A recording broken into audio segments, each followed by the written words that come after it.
Yama Krishnayo Dudana Yama Krishnayo Dharmam Bhagavatam Shudham Dharmam Bhagavatam Shudham Traivedyam Cha Gunashvayam Traivedyam Cha Gunashvayam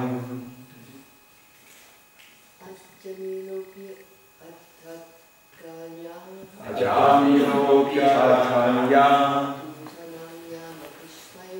Dutanam Yama Krishnayo Dharmam Bhagavatam Shudham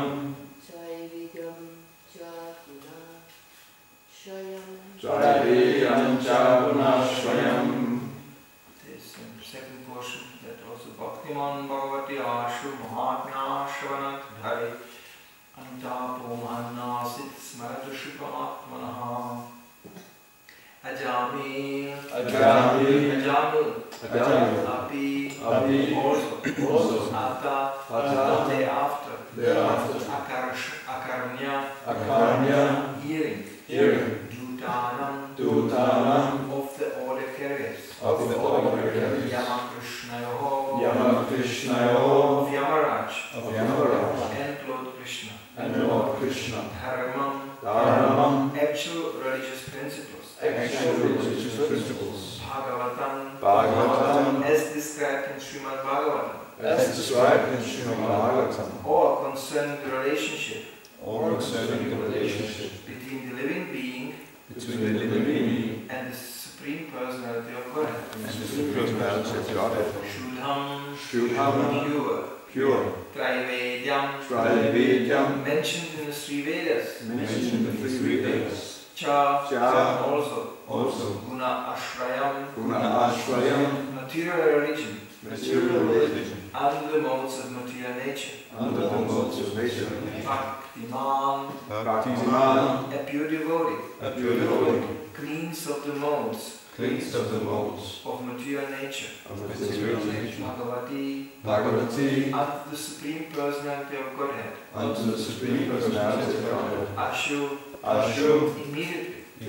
Mahatmya, glorification of the name. Fame, etc. Shravanat, because of hearing. Hare, of Lord Hari. Antapaha, regret. Mahan, very great. Asit, there was. Smarataha, remembering. Ashubham, all the inglorious activities. Atmanaha, done by himself. Translation. After hearing the discourses between the Yamatutas and the Vishnututas, Ajahn could understand the religious principles that act under the three modes of material nature. These principles are mentioned in the Three Vedas. He could also understand the transcendental religious principles which are above the modes of material nature and which concern the relationship between the living being and the Supreme Personality of Godhead. Furthermore, Ajahn heard glorification of the name, fame, and qualities and pastimes of the Supreme Personality of Godhead. He thus became a perfectly pure devotee. He could then remember his past sinful activities, which he greatly regretted having performed. Purport by Srila Prabhupada. Bhagavad Gita, Lord Krishna told Arjuna, Traigunya Vishaya Veda Nashtraigunya Bhavarjuna Nirvanvo Nityasatvashto Niryoga Kshama Atman. The Vedas mainly deal with the subject of the three modes of material nature. Rise above these modes, O Arjuna. Be transcendental to all of them. Be free from all dualities and free from all anxieties for gain and safety, and be established in the self. The Vedic principles certainly prescribe a gradual process for rising to the spiritual platform, but if one remains attached to the Vedic principles, there is no chance of his being elevated to spiritual life. Krishna therefore advised Arjuna to perform devotional service, which is the process of transcendental religion.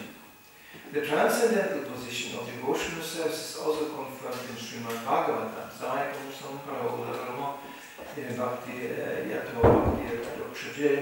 Bhakti or devotional service is paradharma, transcendental dharma. It is not material dharma. People generally think that religion should be pursued for material profit.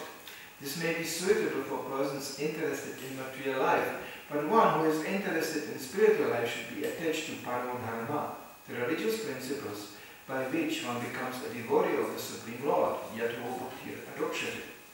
The Bhagavata religion teaches that the Lord and the living entity are eternally related, and that the duty of the living entity is to surrender to the Lord.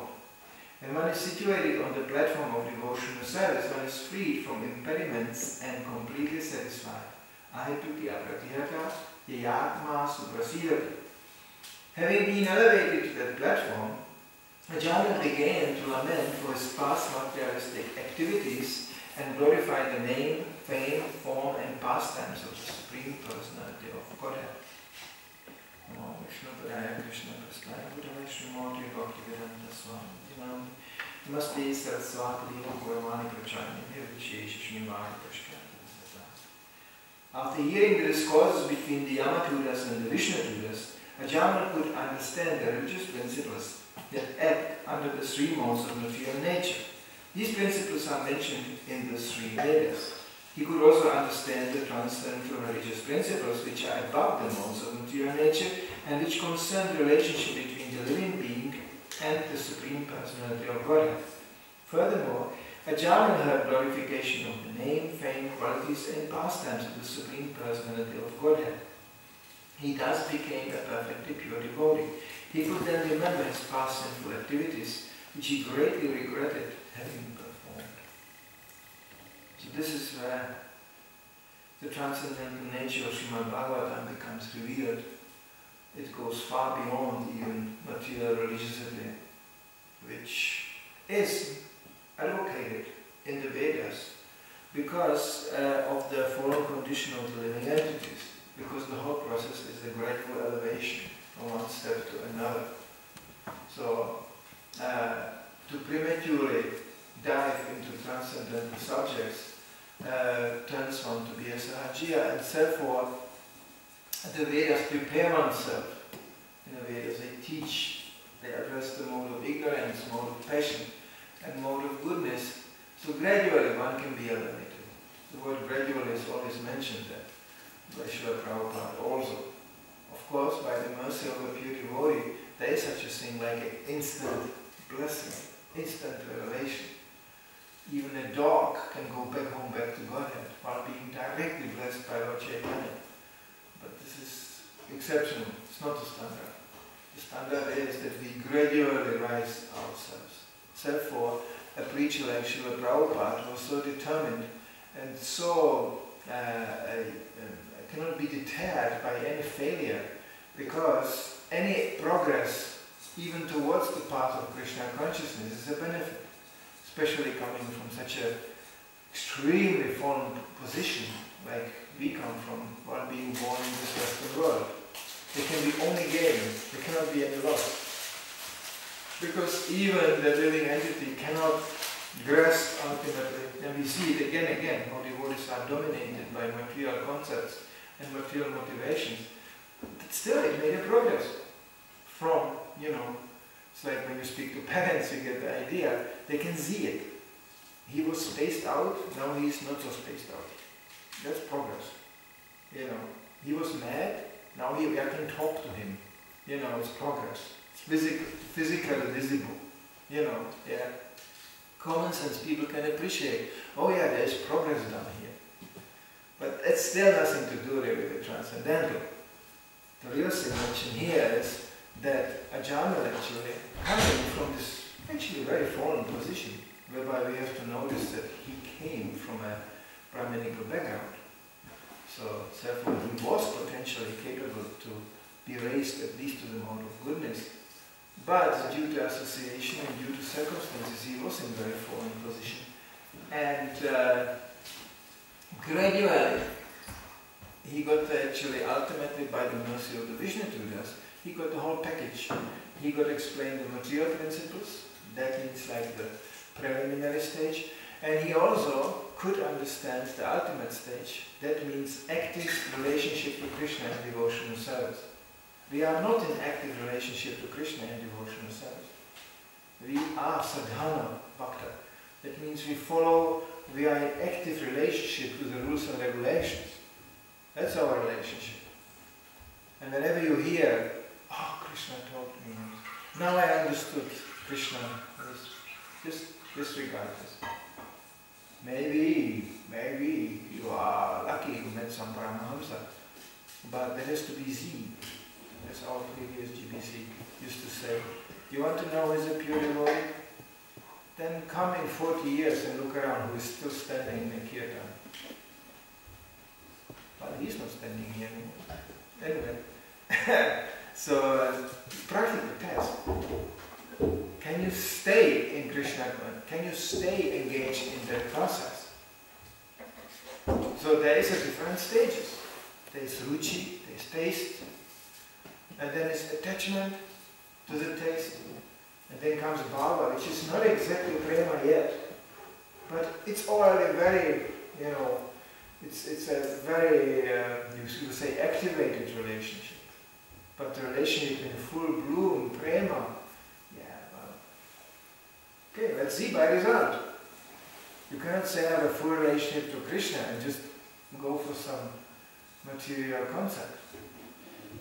That means, Prabhupada said the test of real attachment to Krishna, renunciation, is when one is not agitated even in the presence of the agitating object.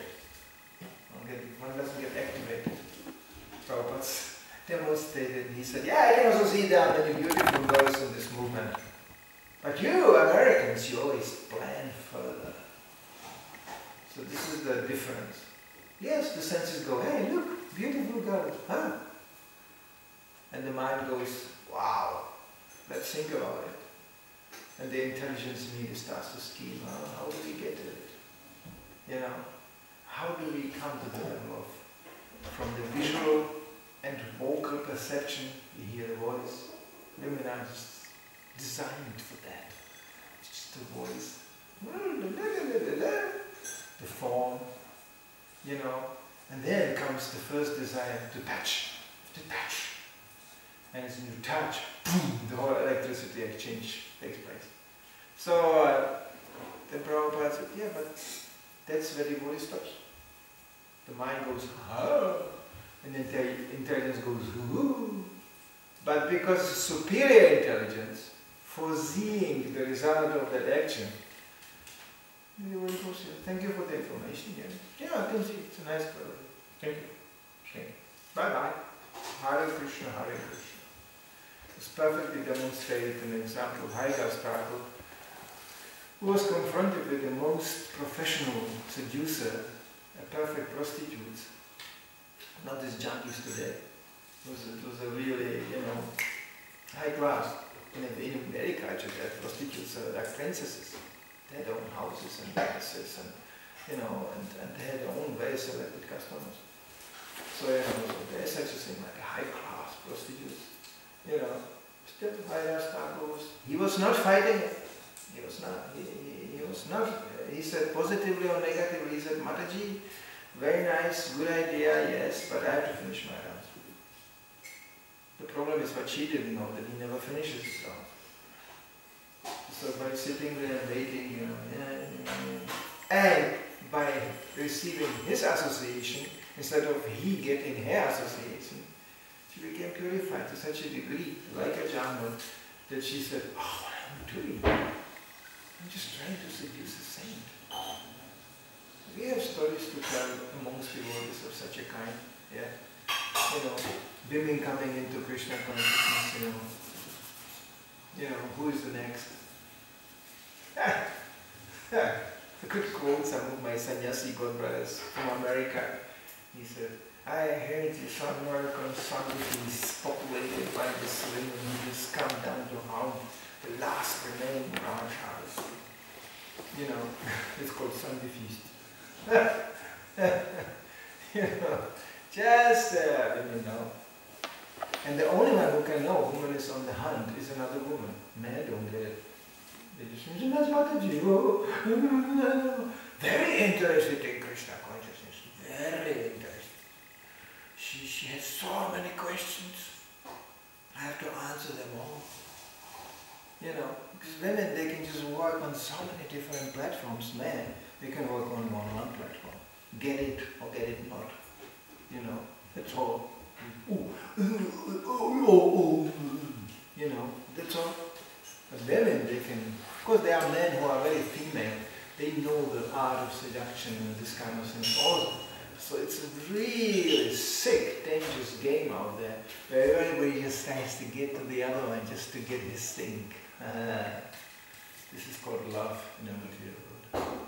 So, you know, even devotees get victimized like this if they are less intelligent. So the principles of religion are there, material motivated or spiritually motivated, to regulate the whole situation. It's very much targeted towards the interrelationship between male and female, because that's where everything starts to go, you know. Economic development, everything. Nothing of this would happen if the male and female wouldn't mingle like this. You know, yeah. The females, yeah, they would freak out, but the males, you put the males together. And they are like, oh yeah, we have to progress somewhere, but they just think and plan. But actually they're saying, yeah, there are different variations, but they cannot have such a fantasy like when it's inspired by the female energy. It's all there. You know, it's all, it's material nature arranging. I never forget this poor birds building their nests in the palm trees in Mayapur. I was standing on a balcony and there was high palm trees. And there's a kind of bird, they can build houses in the palm trees by waving grass together in such a skillful way, you cannot imagine. They pick up long pieces of grass, a small bird, it's such a size. And they knit it together, right? It's like knitting. It's like, and they first make a strong hold on a tree from the grass, and from there they proceed. It becomes like a peron, like a ball hanging on a tree, you know. And it's perfectly woven. I mean, man couldn't produce such a thing. It's woven into each other, and you've got a hole you can climb in, and the inside is the roots. And it goes with the wind, you know, but nothing falls out. That's the male. They work very hard. And then they sit, you know, and sing really loudly, and la la la la la, and then comes the female. She comes flying by accidentally. Oh, there's somebody singing here, so what? And then she goes down to that, you know, to that house. And you know what she does? She starts to tear it apart. Really rips on it, just goes, you know. And you always see these houses lying on the floor. That was the weak Grihamedis. And the strong Grihamedis who made a big house, they get a chance. So they actually get qualified. Oh, big house. And then she sits in it. Yes. And then the male goes, hey, I succeeded. Now I can have sex. And then that's how their Griha starts. She comes and tests the house really violently. And if it survives her attack, and it's solid, yes, that's our future Griha, and that's my, you know, that's the husband. Material world is not that much different. You know, it's just like to qualify, constantly qualify, and the man always, I have to qualify myself. And it's never enough. It's never enough. It's just, no, I am not qualified. Qualify in all regards. Supplying, always supplying. That's the beauty of the Grihastha ashram. You are just becoming a supplier. That's all. Servant. Therefore, it's important, and that's also dharmically regulated, because in this way we learn to abstain from our selfishness. You know, selfish ideas. My way of living, my way of doing, my way of even progressing spiritually. Yeah, my way. No. Once you are in that category, there's nothing money and nothing you. You have to go along and do the best out of the worst. And you have to constantly surrender and adjust yourself. which in an original sense is applicable in pure bhakti. That's where it should be placed. But since we cannot do that, our concept of Krishna as a Supreme Personality is not so strong, and our activity is not so, our relationship is not so developed, so we have to be trained by regulating our sentimentality into this kind of relationship, and then it gets solidly frustrated. So no, it must defeat it, especially, if everything works out, well, at the end everyone is dying, so that's also defeat. Then we have to learn this way.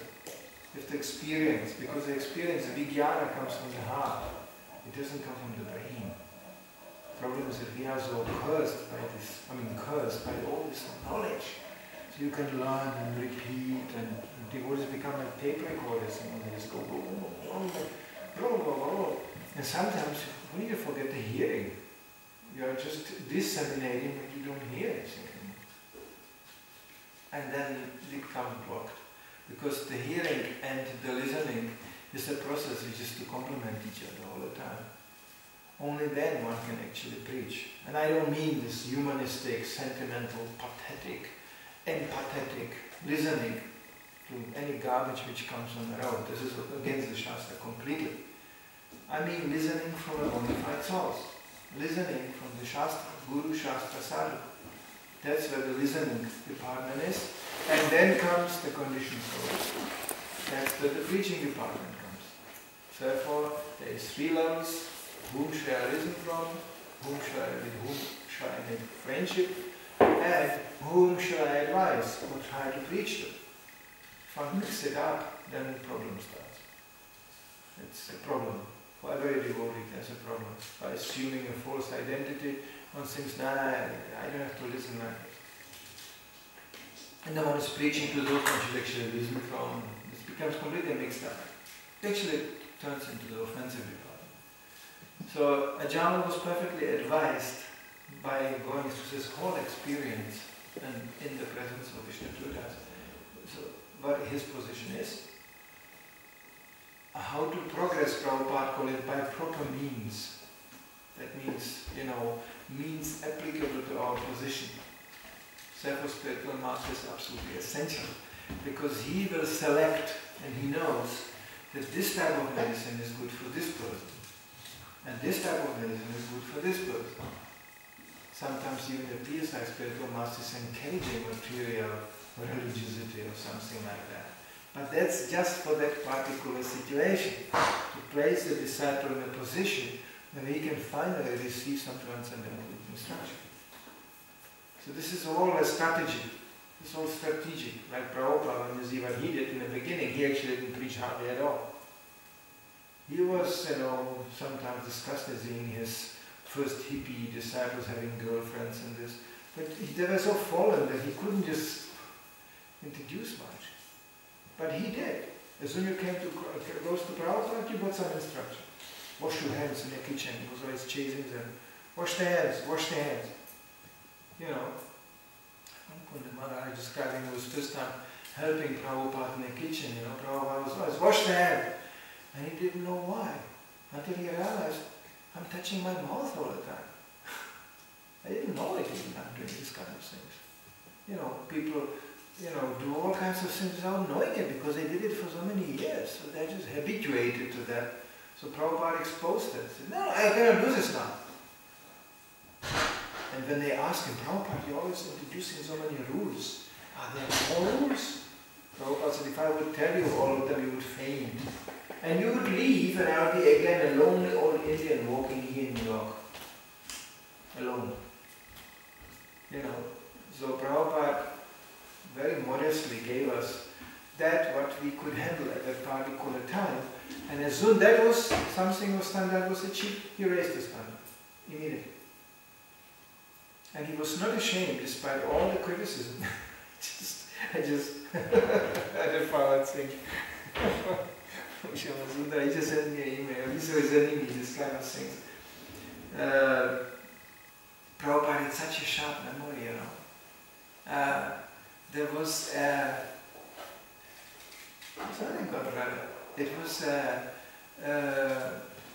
some Indian temple president in one of these temples.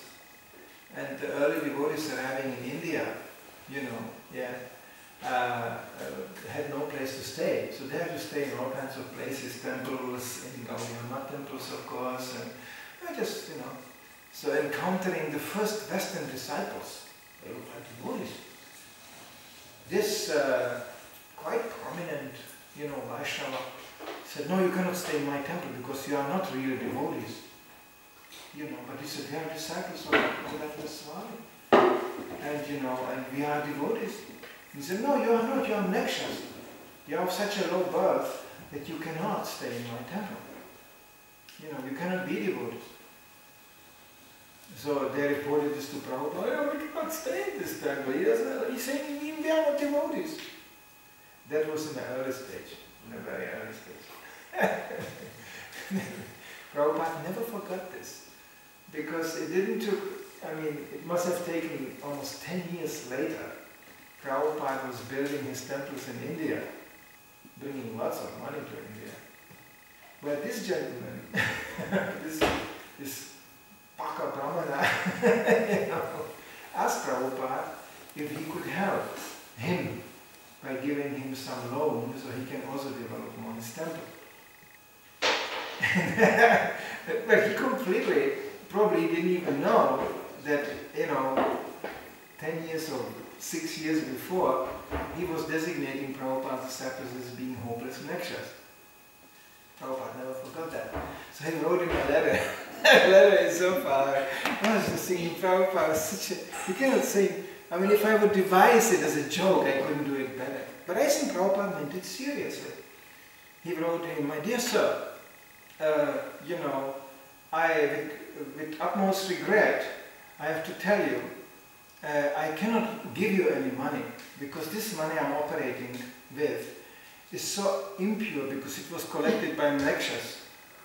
So it is touched by it comes from the mlekshas of such an impure origin, it doesn't fit your position. Bye-bye. You know. And then you know what he writes at the end? He said, and I think you should surrender your temple to ISKCON and let my disciples manage it. You are most sincerely easy bhakti. Really, really bold. You could say, what? How can Prabhupada, it's a Vaishnava, how can Vaishnava? No, Prabhupada exactly addressed this materialistic religious mentality, which makes you, this is how you talk to a Kanishta, you know, Kanishta yoga. Raksha. You are so impure, you cannot have one penny from us. Well, Prabhupada is through at the end, even this challenge. I think you should surrender your temple to ISKCON and disciples can manage it. I was really happy. That man must have been going over the edge, you know, by reading that letter. He must have been completely flipping out. But Prabhupada presented such a kind, sorry, we are not fit to receive. Our money is so dirty, it all comes from lectures. You know? So one should not, as mentioned yesterday again, our only guarantee that we are devotees, and our only guarantee that we are engaged in a transcendental way is by unconditional service to somebody who is in the transcendental path. Then we can call it transcendental, but not by the dint of our own self-imported austerities or a self-acquired academic knowledge. This still doesn't give one guarantee for anything transcendental. You could say it's an academic exercise, it's an intellectual exercise. Yes, you can learn many things. I can also learn about, like example, if I would be really into it. And there are people who really like to collect knowledge, just like other people collect posters. So, you know, you could say Brahmanically inclined, yes, Brahmanically inclined. So I could also read the whole book, How to Fix a